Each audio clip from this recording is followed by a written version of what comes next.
नमस्कार साथियों, स्वागत है आपका। मैं हूं आपका साथी नाजुक कुमार। आज के इस वीडियो में हम बात करेंगे रेलवे की नई भर्ती के बारे में, जो कि सबसे शानदार भर्ती इस बार निकल चुकी है। यह भर्ती है staff welfare inspector SNWI level 6 का, जो यह एक शानदार नौकरी है जिसमें कि वर्क लोड भी काफ़ी कम होता है और बहुत ही आसान तरीके से आप ये नौकरी को पा सकते हैं रेलवे के अंदर। इसका सिलेबस क्या है, इसमें क्या क्या जानकारियाँ मांगी जाती है, इसकी योग्यताएं क्या है, इसका एग्ज़ाम डेट कब होगा और ये भर्ती कब से शुरू हो जाएगी, इन सभी जानकारियों को हम इस वीडियो के अंदर देखने वाले हैं। इससे पहले आप लोगों से गुजारिश है कि अगर आप हमारे चैनल पर नए हैं तो हमारे चैनल को सब्सक्राइब कर लीजिएगा।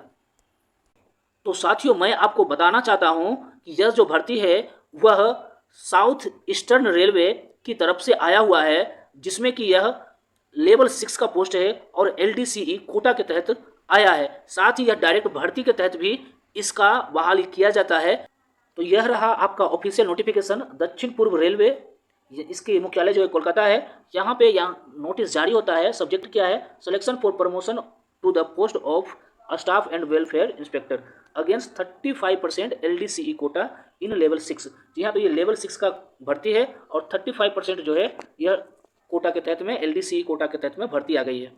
तो यहाँ पर 35% LDCE कोटा के तहत जो भर्ती आ गई है, तो हम यहाँ पर देखते हैं कि इसमें पोस्ट कितना है। तो यहाँ पर SNWI DPQ कोटा यानी डायरेक्ट प्रमोशन कोटा के तहत जो 50% वैकेंसी है, उसमें 6 SC, 4 ST, UR के लिए 32, टोटल यहाँ पर जो है 42 है। और इसके बाद में SWI यानी वेलफेयर इंस्पेक्टर के जो LDCE कोटा 35% के तहत है, इसमें SC 4 है, ST 1 है, UR का 2 हो गया और टोटल यहाँ पे 7 हो गया। अगर हम टोटल 35% कोटा की बात कर लें तो ये 49 है। यह एक डिविजनल वैकेंसी होता है और एक डिवीजन में 49 वैकेंसी जो है वो बहुत ही बड़ी संख्या है। इसलिए आप समझ सकते हैं कि यहाँ पे 49 ऐसे वैकेंसी है जो कि आ चुकी है।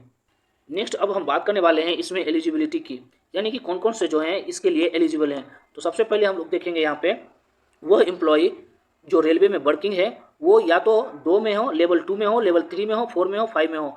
अगर ये होते हैं तो वो जो है डायरेक्ट इसके लिए क्वालिफाई हो जाते हैं। साथ में हम आपको ये भी बताएंगे कि लेवल 1 वाले भी क्वालिफाई हैं, लेकिन लेवल 1 वाले को 7 ईयर्स की सर्विस जो होता है वो पूरा करना जरूरी है। यहाँ पर योग्यताएं क्या होनी चाहिए, तो डिप्लोमा इन लेबर होनी चाहिए। दूसरा LLB with labour laws paper में होनी चाहिए, LLB with paper in labour laws में होनी चाहिए। और इस तरह का PG डिप्लोमा जो है पर्सनल मैनेजमेंट HRM में होनी चाहिए। MBA with personal management HR specialisation में होनी चाहिए। अगर ये डिग्री होता है तो वो जो है इसके लिए एलिजिबल हो जाते हैं। ठीक है, अब हम लोग देखते हैं यहाँ पे नेक्स्ट। यहाँ पर सिलेक्शन के लिए CBT का आयोजन किया जाएगा, यानी कंप्यूटर बेस्ड टेस्ट का आयोजन किया जाएगा। इसमें टोटल 110 ऑब्जेक्टिव क्वेश्चन होंगे और जिसमें आपको फर्स्ट 100 नंबर का आंसर देना होगा। और इसमें से जो 10 नंबर होंगे वो होंगे किससे, हिंदी राजभाषा से होंगे, यानी कि आपको 100 क्वेश्चन का आंसर यहाँ पर देना होता है। साथ ही आपको मैं बात बता देना चाहता हूँ कि यहाँ पर नेगेटिव मार्किंग भी होंगे 1/3। ठीक है, 1/3 यहाँ पर नेगेटिव मार्किंग भी यहाँ पे रखा गया है। नेक्स्ट है इसमें जो जनरल के उम्मीदवार हैं UR में हैं उनको कम से कम 60% और जो SC ST उम्मीदवार हैं उनको कम से कम 50% मार्क्स जो है वो लाने पड़ेंगे। ठीक है, क्वालिफाइंग नेचर का है। इसके बाद जो ज़्यादा नंबर आएंगे उनका सिलेक्शन जो है वो हो जाएगा।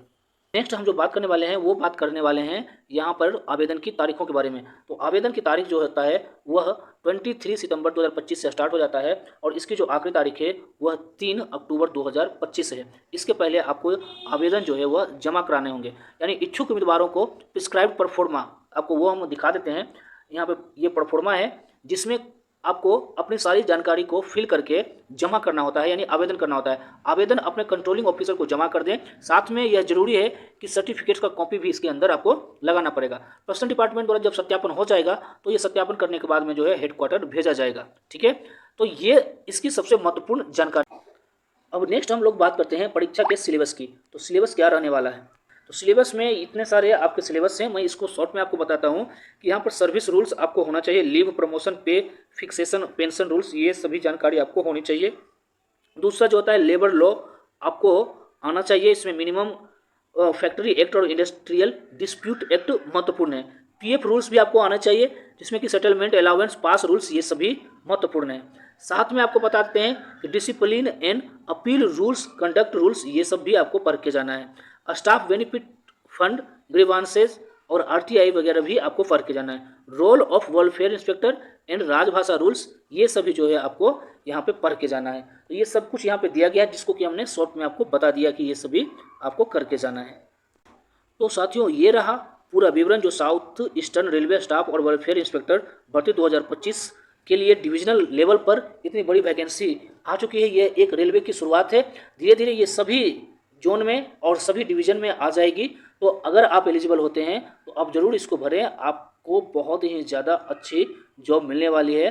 अगर आप पात्र हैं तो आवेदन जरूर करें और रेलवे से जुड़े हर अपडेट के लिए हमसे जुड़े रहिए आपके अपने चैनल TTE सर के साथ। वीडियो को लाइक करें, शेयर करें और चैनल को सब्सक्राइब करना ना भूलें। Thank you very much.